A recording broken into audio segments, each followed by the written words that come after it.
Bismillahirrahmanirrahim. Assalamualaikum warahmatullahi wabarakatuh.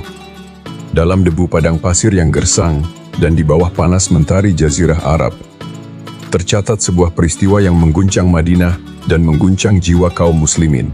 Ini bukan sekadar kisah perang, tapi kisah ketaatan dan ujian, tentang kesombongan dan kelalaian, tentang cinta dan pengkhianatan. Inilah kisah Perang Uhud, sebuah pertempuran besar yang menyisakan luka mendalam dan pelajaran abadi bagi umat Islam. Bersama channel Az-Zumai, mari kita menyelami detik-detik mendebarkan dari perang ini. Dari persiapan, pengkhianatan, hingga gugurnya para syuhada. Jangan lupa like, subscribe, dan nyalakan lonceng notifikasi. Karena di balik kisah ini, tersimpan hikmah yang menggetarkan hati. Setahun setelah kekalahan telak di Perang Badar, dendam kaum Quraisy membara. Kehormatan mereka tercoreng, harga diri Mekah tercabik. Mereka bersumpah akan membalas. 3.000 pasukan berkumpul, lengkap dengan persenjataan, kuda, dan dendam di dada. Tujuan mereka satu, menyerbu Madinah dan menghapus aib Badar dengan darah. Mendengar kabar kedatangan pasukan Quraisy, Rasulullah segera mengumpulkan para sahabat. Musyawarah dilakukan. Sebagian sahabat, khususnya yang tua dan berpengalaman, ingin bertahan di Madinah. Namun para pemuda mendesak agar pasukan Muslim keluar menghadapi musuh. Dengan bijak, Rasulullah memutuskan mengikuti pendapat mayoritas. Pasukan akan bergerak menuju Gunung Uhud. Di antara para sahabat, semangat membara. Namun Rasulullah tetap mengutamakan syura, musyawarah. Rasulullah mengenakan baju zirahnya dan bersiap untuk memimpin langsung pasukan. Keputusan telah bulat. Pasukan Islam akan keluar dari Madinah dan bertempur di medan terbuka. Pertempuran besar tak bisa dihindari. 1.000 pasukan Muslim mulai bergerak menuju utara Madinah. Mereka membawa tekad, keimanan, dan keyakinan bahwa kemenangan berasal dari Allah. Langkah demi langkah mengarah ke Gunung Uhud, sebuah medan penuh sejarah yang akan menguji kesetiaan dan ketaatan. Hari itu, matahari terasa lebih panas dari biasanya, namun belum jauh dari kota, ujian datang. Abdullah bin Ubay, pemimpin munafik, menarik diri dari barisan bersama 300 pengikutnya.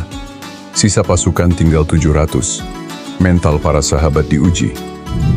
Namun mereka tetap teguh, karena yang mereka ikuti bukan manusia biasa. Mereka bersama Rasulullah SAW. Rasulullah memerintahkan 50 pemanah untuk berjaga di atas bukit kecil di sisi medan. Bukit itu dikenal dengan nama Jabal Rumat. Pesan beliau sangat jelas. Jangan tinggalkan posisi kalian, apapun yang terjadi. Dari tempat itu, pasukan Muslim mengunci sisi belakang. Strategi cerdas ini akan menentukan jalannya pertempuran. Pertempuran dimulai. Pasukan Muslim menyerbu dengan keberanian luar biasa. Pasukan Quraisy porak-poranda. Panji mereka jatuh, satu persatu pemimpin Quraisy roboh. Takbir menggema di medan Uhud. Kemenangan tampak begitu dekat. Namun, fitnah kemenangan bisa lebih berbahaya dari kekalahan. Melihat pasukan Quraisy mundur dan harta rampasan berserakan, sebagian pemanah tergoda. Mereka turun dari bukit, mengira perang telah usai. Beberapa mencoba mencegah, namun mereka kalah suara. Bukit pun kosong. Sebuah celah terbuka, dan musuh menunggu di baliknya. Khalid bin Walid, komandan kavaleri Quraisy yang cerdas, melihat celah itu. Ia memimpin pasukannya memutar bukit dan menyerang dari belakang. Pasukan Muslim terkejut. Formasi hancur, pasukan terpecah. Uhud berubah menjadi kekacauan.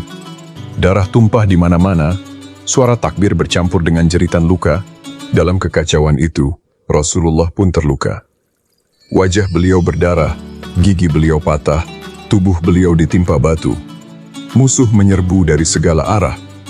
Beberapa sahabat gugur melindungi beliau dengan tubuh mereka. Bagaimana keadaan Rasulullah? Teriak para sahabat. Di tengah kehancuran, mereka hanya peduli satu hal, keselamatan Nabi SAW. Perang perlahan mereda. Pasukan Quraisy menarik diri, merasa cukup dengan luka yang mereka tinggalkan. Rasulullah berdiri di medan penuh darah, menatap tubuh-tubuh sahabatnya yang bergelimpangan. Tangis tertahan, Duka mendalam meresap ke dalam jiwa kaum muslimin. Ini bukan kekalahan, tapi pelajaran besar.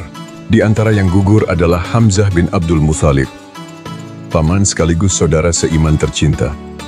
Tubuhnya tercabik, dadanya terbelah.